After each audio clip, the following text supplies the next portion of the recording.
Alrighty. Hello, everybody. Good morning, or you know what I mean. Today's date is June 11th, 6/11/26. Holy shit, this is not. Dude, holy fuck. I can already tell this is gonna fuck with the camera. And we got dude, holy crap. Okay. Let's just all be in the road at the same time, you know? How do I fix this? I need, like, the stabilizer, you know? Fuck.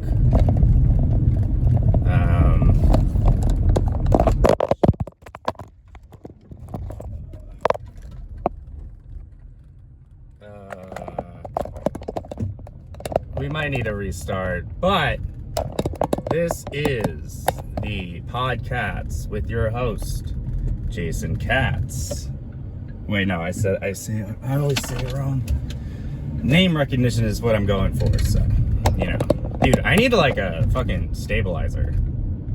Look at that beautiful view. Anyways, this is the Podkatz with Jason Katz, with your host, Jason Katz. And, you know, kind of a rough intro. That's all right, though. That's okay. We learn, we improve. Last night I had a dream about like it was like really wet and I was driving and I like spun out and like I don't know. It was like a huge accident, but like my car was fine. It was like a 17 car disaster though. And I was just like, no, my car's fine. It's not gonna raise my insurance. I can just find my car and leave. And like I couldn't find my car. And like everyone involved, I don't know why. They weren't really people like I recognize, you know, the dreams usually. I don't think I recognize a single one of them. Also, I wanna shout out my brain. Or like my unconscious dream, whatever is in charge of that. Because like my dreams are really good at following script structure. You know, like it's very cinematic and like it's a well-oiled production. And isn't that crazy? Like even the weird ones, I'll have the weird ones and I'll be like, well, this is still following like the format of screenwriting. You know, there's a beginning, there's a middle, I think there's usually an end, but like it's like layered well, you know, like whoever's editing my dreams is like deserves an Oscar.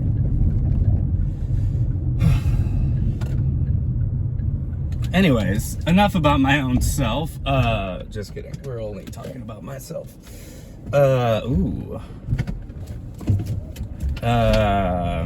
air. No, I'm just kidding. We're going to Tacoma today.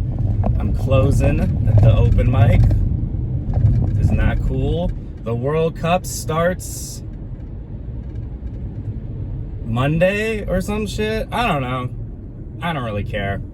I've never been a fan of soccer. To quote Daniel Tosh,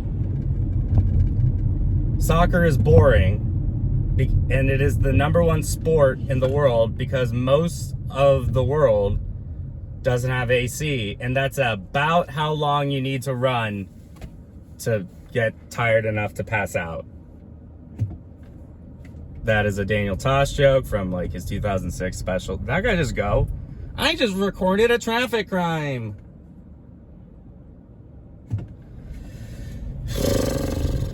I got a new water bottle. I tried to get a thing, like a CarPlay screen thing, because like mine is annoying. Like the one my car's natural one is kind of annoying, but like it needs the not spark plug, the old spark, Optimus Prime. No, the cigarette lighters don't work, and it's powered by the cigarette lighters. So I think I'm not able to have it, and like, you know what, I'm gonna be like, hey, like when I go in for maintenance, which is kind of soon, I'm gonna be like, hey, like can you guys fix my spark thingy? And they're gonna be like, well, we'd have to order the part. And it's like, dude, When do we not have to order the part?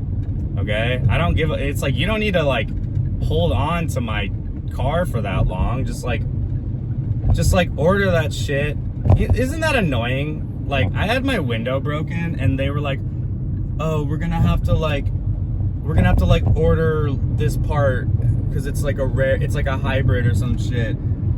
Anyways, I don't think these guys need to order the part. I think they just want to, I don't know. It's all a psyop. Everything in society is now just a psyop. Isn't that crazy? What's a psyop? It's a psychological operation, my guys. The CIA. Just kidding. We love the CIA. I love the FBI, CIA, whatever other ETA, TBD. I don't know. That guy's got a Wyoming plate. Good for you, I guess. Wyoming kind of sucks. There's a lot of filler states, and that is one of them. Like, we should just have like 4 states. Like the West state, the East state, the Middle state, the South, and Texas. No, I'm just kidding. You're not that special, Texas.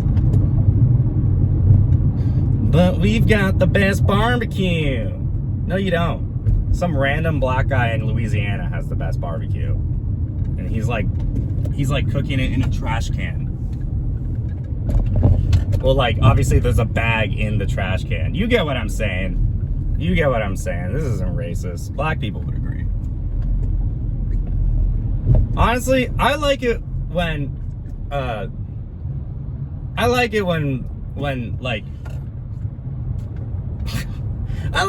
racists give you the pass to be racist. That's one of my favorite parts of comedy. Cause like, and you know, I'm not racist. I just live in a racist society. You know, I'm not racist, but I played Xbox Live as a child, you know, like, I mean, I am a little racist. And it's like, I'm not, this is a joke I kind of want to expand.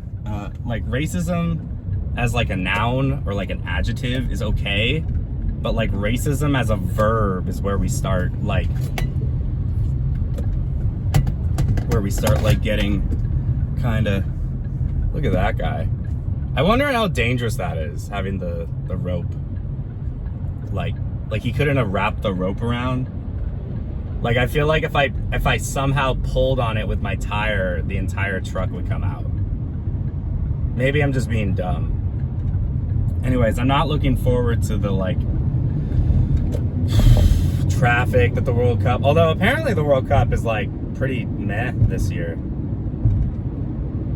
Anyways, the joke I want to expand is like, racism as a verb is the problem. Racism as like an adjective is funny. And like, the only problem with this is like, I don't remember the actual definition, so like, I don't know if it is really just an adjective or a noun. I don't know. I'm just not grammarly efficient enough. And I'm not racist, you know? I don't see color. That is one of my favorite things to say. One of the intros on dating apps is like, what are your green and red flags? And I always respond, I'm colorblind. It's all just gray. Isn't that funny? You should date me. Whoever's listening to this, DM me. I want to love you. No, I'm just kidding. I'm not capable of love. I've got a lot to grow. I'm working on this like somatic therapy exercise book. And I feel like it was written by somebody who, like, first of all, every conclusion and every intro to each exercise is the same steps. It's the same words. And it's like, bro, I get it. You were up against like a word count deadline, but like, come on, like, just fucking make something up, you know? It kind of feels like it was written by AI a little bit. You know, not that that's important. I don't have an issue with that. But, I mean, the exercises themselves have been very helpful so far. I feel like one of them was like, write a script dialogue between your body and your mind, and I love that. That's so genius. Another one was like, try to breathe from start breathing and imagine you're like breathing from your foot, and then imagine you're breathing through your shin, and then imagine you're breathing through like your legs and like pelvic and up every body place, and like it's beautiful. It really, and I used to do that kind of like, I don't know, I feel like breathing from like a different body part, or imagining that you're breathing from like your hands, is very interesting. To be honest with you, one of my therapists from when I was a high schooler was big on mindfulness, and I forgot about it.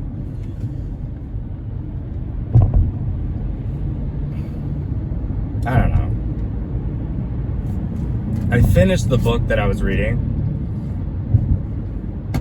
I bought a second book by her that's called like Disentangling from Emotionally Immature People, which I think is very important, because like I fixate a lot on emotionally immature responses, and I create a lot of healing fantasies where like I get the one-uppance. For example, this guy sent me a very strongly worded email. It was very weird. It was very scary, to be honest with you. Like, he made sure to tell me about every step he took in which to like squander my attempts at partnership with this place. And like he told me how he told all the other locations and stuff. And I was like, because like when I went there and gave the person the thing, like the flyers, because that's kind of my job, the person was like, I could lose my job. I'm like very scared to lose my job. Like the person had a lot of fear. And I was like, oh, okay, whatever, right? And I gave it to them. And then like I got this scary email from the person who I'm assuming they're scared of. And it's just like, dude, why are you running yourself based on fear? You know what I mean? Like your employees shouldn't fear you for breaking a rule. And it was just like, I was just like, well, what if I started imagining all these responses I could send, and I'm like, you know what's better? Not responding. Just for everyone's mental health. There's no reason to like fight back against somebody that's just that weird. They're not even weird, but like probably evil, to be honest with you. Like, one of my favorite things to do now is to go and like recommend the book, the Growing Up with Emotionally Immature Parents book, because it's such a backhanded recommendation, you know? Like if you got recommended a book being like, hey, you are emotionally immature and it's because your parents are emotionally immature and here's why, you're gonna be like, what the fuck's wrong with you? Why would you recommend that? I'm fine. That's the thing about emotionally immature people, is like they've built this scenario in their brain where they're like, I'm fine, I don't need to change. It's a defense mechanism, and it's sad, you know, because now I see a lot of evil billionaires as just like these children that never got like validated. I mean, you know, they're probably past the point of no return with the evil and shit like that. Dude, what's the point of putting something in airplane mode if you're just gonna send me notifications? Have you noticed that? Like, sure, it's cool for like, I guess, text or whatever on a plane when you're actually in airplane mode, but I put this in airplane mode so like I don't get notifications while I'm filming. Because if I get a call during this filming, I'm pretty sure it stops the recording, and I don't want to deal with that. Apple's just like, it's like airplane mode in theory. I don't know. We need more data centers. Why? Why do we need data centers? Because this country's going through an illiteracy problem, which is fine, because I don't know what those words mean. No, I'm just kidding. But like, the way to get somebody past the point of reading is hard is, I do not care. You're reading this chapter book. Children's novels are designed so that you can feel accomplished. And this is actually how Harry Potter got so popular. You can feel accomplished reading a book that when you look at it, you're like, oh my God, like this is a huge book. But it's worded for children, so it smoothly teaches them how to read. Like that was the selling point in the early mid 2000s for Harry Potter. You felt like you read this giant book, but it's like 2/3 of the page is the text, and then the rest is just like the borders are like 2 inches on the Harry Potter books. Also, I recently saw an ad for Audible, and it was like a Harry Potter cast reading, and it had the guy that played Matthew McFadden, the guy that plays Tom in Succession. He was reading something. I don't know what character it was, but my point is like, why are we putting a hat on an already beautiful hat? Have you ever heard the Harry Potter books on tape by that one guy? They're like masterpieces. The only ones like I've seen be better were the 1980s Star Wars books on tapes, because they added like a lot of sound effects and music, and I'm pretty sure Mark Hamill does some of the voice acting for Luke and like other characters. It's a really good listen, I'm not gonna lie. And then the next one that's beautiful, oh my God, is the Hitchhiker's Guide to the Galaxy book on tapes. I don't know when they were, I think 90s, but they're like amazing. Like there's so much. Book on tapes is like a crazy concept, and I do think, going back to the illiteracy problem, like it would be a good transition for some of the people that don't like, you know what I mean? Like, it's all AI's fault. It's all iPad babies' fault. No, it's the parents giving them iPads. Okay? Like, oh, but she plays on my iPad, so I got her an iPad. It doesn't fucking matter. And there's nothing wrong, honestly, with the iPad kids, besides maybe some vision problems or something. I don't know. But, like, it's basically a better leapfrog. And take this as somebody who was raised by television from a very early age. Like, my parents used the TV and like leapfrogs and stuff as the same thing that like parents now with iPads are using. They just like, here you go, fuck you, you know, let's just not deal with the kid. Like, I don't know, screen time's an interesting thing, because I remember as a kid laughing at all the kids that had screen time parameters, and I had just had like infinite screen time, and now I'm like, oh, come on, what the hell, Dad? Anyways, the illiteracy problem in America, I think, needs to solve itself. And there's many ways to do that. One of them is to, I guess, do a scholastic readership thing, you know, remember that? That was fun.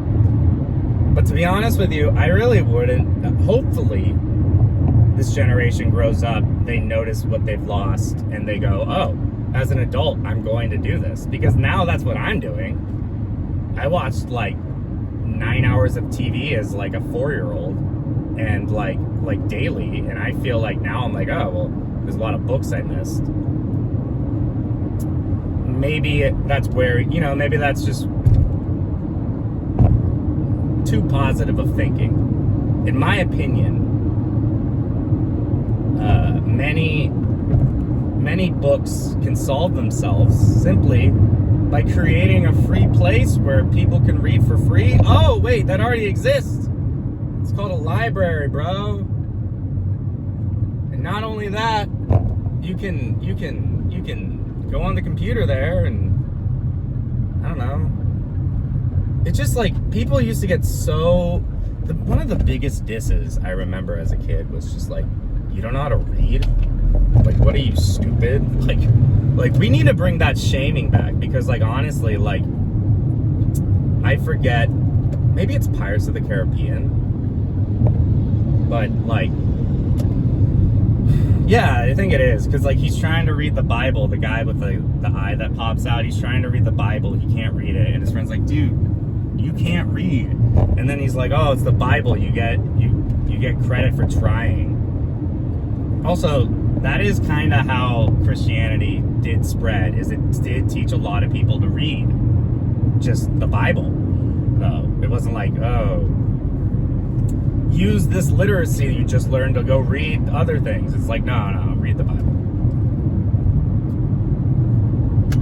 That truck just passed us on the left. I don't know if you saw it. It had like white and an orange stripe, and it kind of, I wonder if it's like Rebel Alliance themed. Anyways, this is nothing, you know. I had a show last night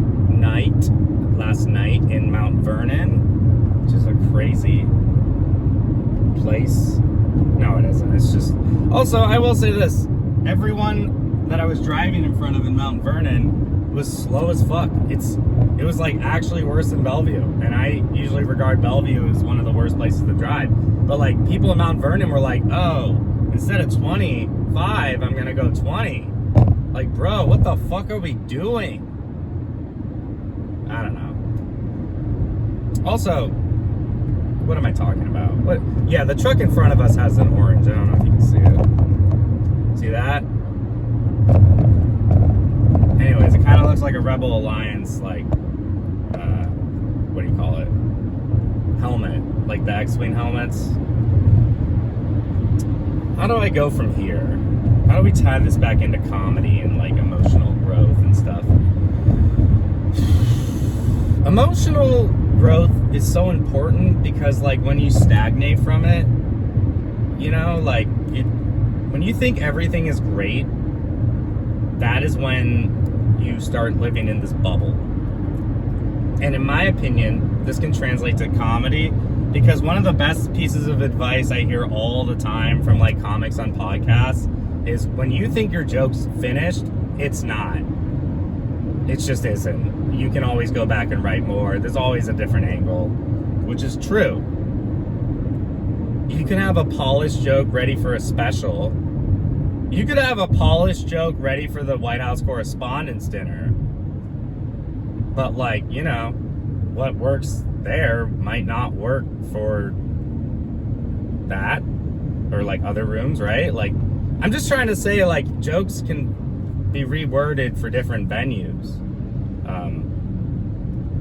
A most obvious one that people don't really, a lot of new comics don't really know how to do this and get very nervous. I'm still a new comic, but it's what I notice right now, is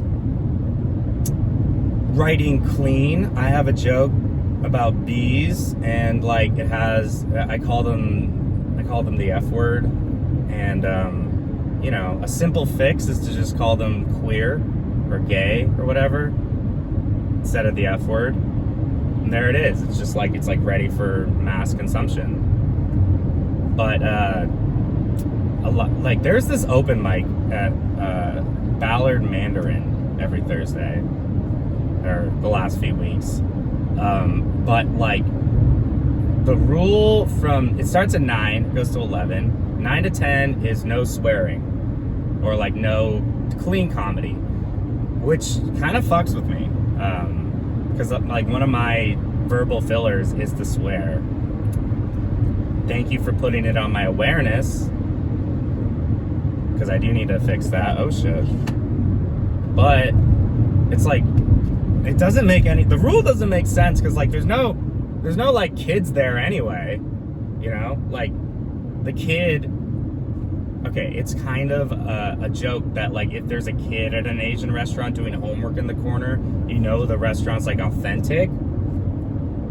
That's like an internet joke, but there's no kids. I think it's just the lady's like sensitivity to swearing, which is fine, you know, there's probably some trauma there or whatever, but like, I don't know. I need to work on my verbal fillers, because it's swearing or like, you know.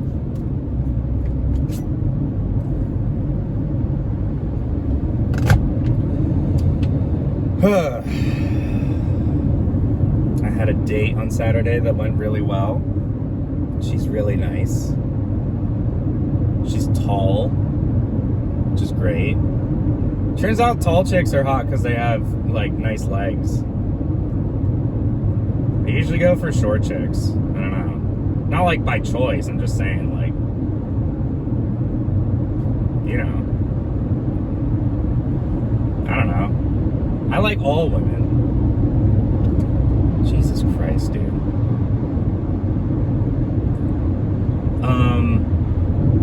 Yeah, this feels pretty complete. My advice for new comics is learn how to write clean, and then learn how to write dirty. It's just gonna open you up to more venues. In my opinion, I remember it was either a comment on Reddit or somebody said this, and it's just like, most jokes are just wordplay, and that's kind of true.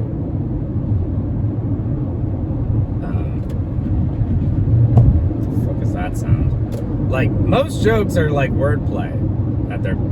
Is that me? No. I don't know. It's just some sound in traffic. We're so close to 30. I have to finish strong. Vinegar strokes.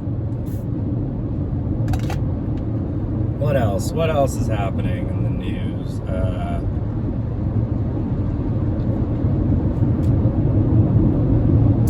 Yeah, World Cup.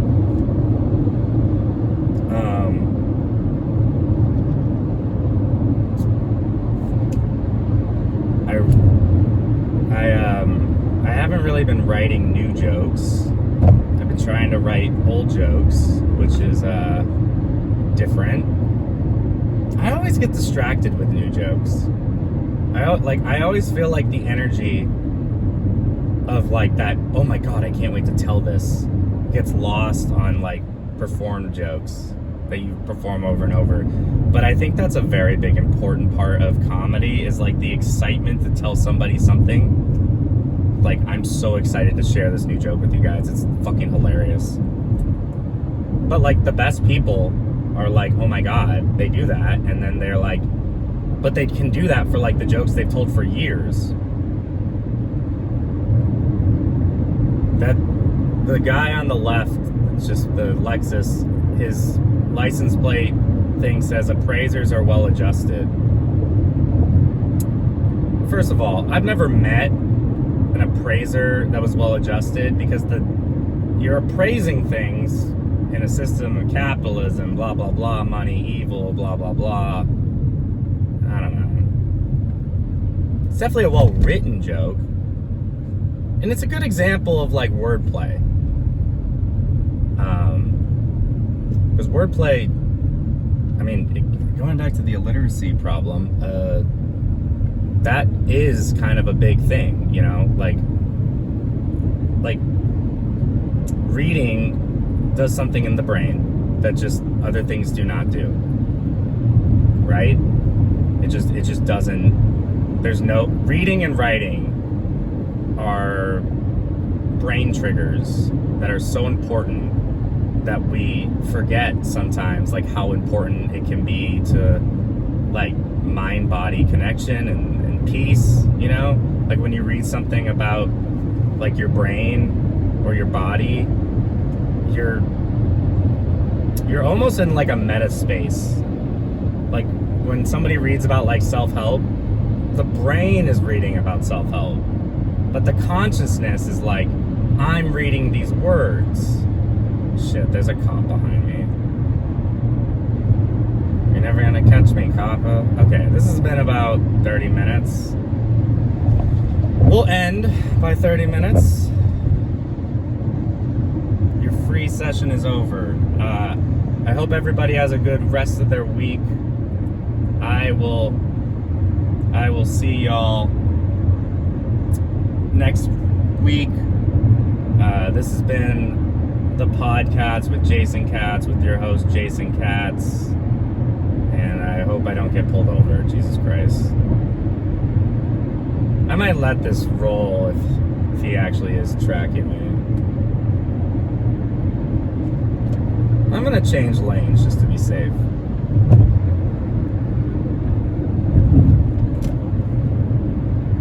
Alrighty. This has been brought to you by NordVPN. See, there's a cop. This has been brought to you by NordVPN. Manifesting that sponsorship. Comment question of the day. What are you reading? What books are you reading? Like, comment, subscribe, share, tell your friends, spread the word. Yeah, it's been another episode. I think it's episode 20. Anyways, I will talk to y'all later. Bye.